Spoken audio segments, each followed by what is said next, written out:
Hello and welcome. In this video, I want to introduce you to a planning and forecasting tool or visual that's available in Power BI and can do Writeback. Now, typically, if we need to do Writeback in Power BI, our default or fallback option is Power Apps. Now, we can definitely build a planning and forecasting tool using Power Apps, but it gets complicated. We start with a low-code option, but by the end of it, it becomes a full-fledged application, and it's hard to maintain it. Now, I wanted a solution that was easy to install, easy to deploy, easy to maintain, and also it provides an option for Power users to easily configure it. They don't have to get into the nitty-gritty like in Power Apps. So I found a perfect visual for this. And the visual is called Inforiver. And basically, it's a no-code solution. It's a visual within Power BI. So it's just like any other visual. It just needs some configuration. It also provides end-to-end security. Just like any other visual, it supports row-level security. Also, it supports, you can add another layer of security on top of it. For example, if you want certain columns or fields to be edited by only certain roles or users, you can configure it. And also it provides an approval process, which is key for any planning software, right? So that comes with the tool as well. It's easy to deploy since it's just a visual. In Power BI, it follows the same Power BI deployment process. And also, here's one more thing. It comes with the ability to spread your plan, or you can do weighted or custom spread. It comes with a lot of options. Now, if we had to build something like this in Power Apps, or based on different scenarios, the weightage might be different. So if you have to build something like this in Power Apps, it's a lot of work. But this is out of the box, and it supports multiple data sources as its Writeback. All right, let me show you how this tool works. Now, before actually showing how it works, here's their website. They provide a few different visuals from storytelling, reporting, and to planning. But I was more interested in this planning tool. They're called the Writeback Matrix. Now, this is a visual that needs a license, so you need to buy it. And once you buy the license, it has to be deployed within your Azure tenant.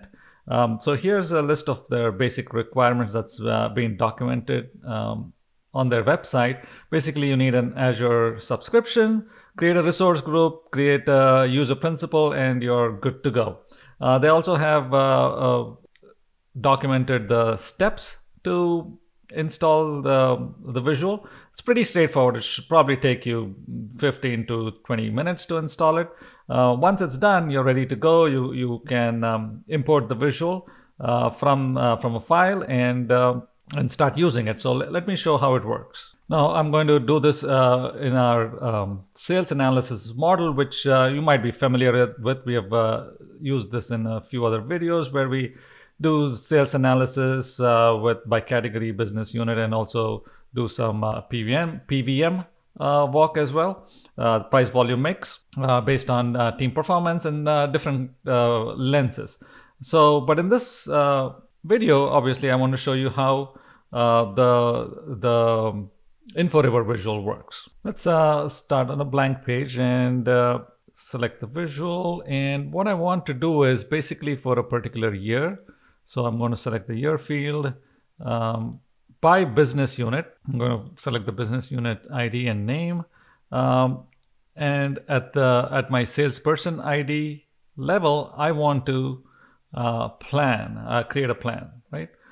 So those are the fields I selected, and I want to base my plan on my current year sales, right? So let me select sales. Okay, so this forms the basis for my visual. I'm going to filter this down to one particular year. Okay, done that, and then let's bring business unit back here. I don't want it in columns. Okay, there you go.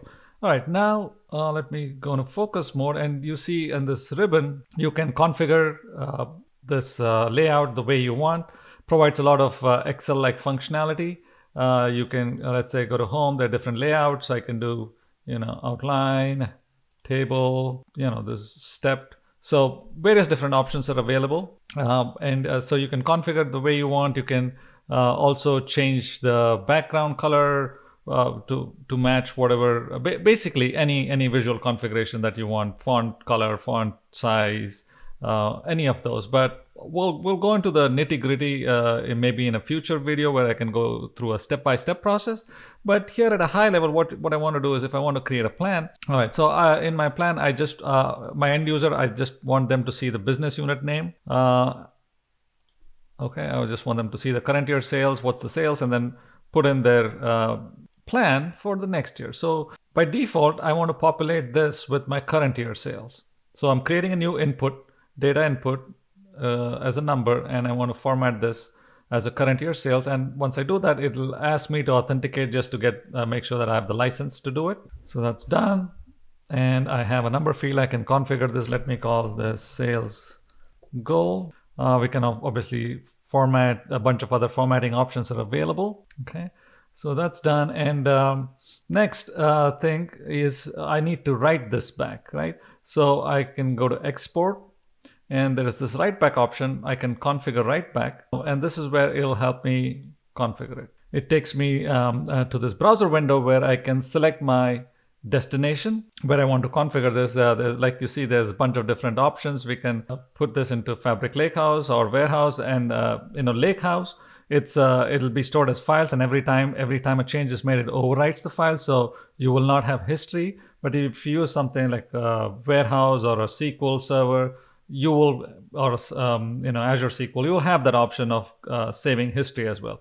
So you can go ahead and select the option that you want. And like I said, there's a whole bunch of different data sources, and on-premises is supported as well. So once you configure this, you'll be able to write back. Okay, so I've completed the configuration, and once that's done, this can be published to the web, and end users can come in and change their or update their sales goals. And there's multiple options. You can distribute it evenly, distributed by weight of sales. So this is, remember, we want to have the sales goals by salesperson ID. We selected salesperson ID as well, but we're just not showing it because we want the end user or the salesperson to enter their sales goal at a higher level, at the business unit level, and we will distribute it by various options, like by weight of sales. We could do that, or you can do a custom distribution as well. So there are different options to distribute your sales goal to the lower level. So once I enter my plan, now I'm doing a connection to I published it to a SQL server. So I'm connecting to the SQL server, bringing my sales goal. So I'm here I have a simple visual where I have my business units, current year sales goals. And remember, we entered our goals at the business unit level, but when I drill down, I'm able to see the sales goals spread out by each salesperson. So that's and in my scenario, I did it by weighting it by the current year sales. So I'm able to see the goals by salesperson. So even though the end user entered this information at the higher business unit level. And in this video, I just wanted to give you a high-level overview of what Inforiver can offer. And in maybe in future videos, I can do a little more deep dive, show you a step-by-step process, and maybe even show you details about how it can be configured. It can be made to look really user-friendly, and a lot of configuration options and security options are available as well. So I want to show those options in a future video. But if you are interested in sales and forecasting, and even there's commenting options, capturing comments as well. So I believe this is the tool that which will offer you a lot of different features and obviously Writeback. And configuring this is takes a few minutes. And like I said, you can for different scenarios, right? Maybe you want to show different visuals and different layout for maybe different levels of your approval. So all those are options that are available, and like we'll cover all those in future videos. And as always, if you have any comments, questions, reach out obviEnce.com. Thank you.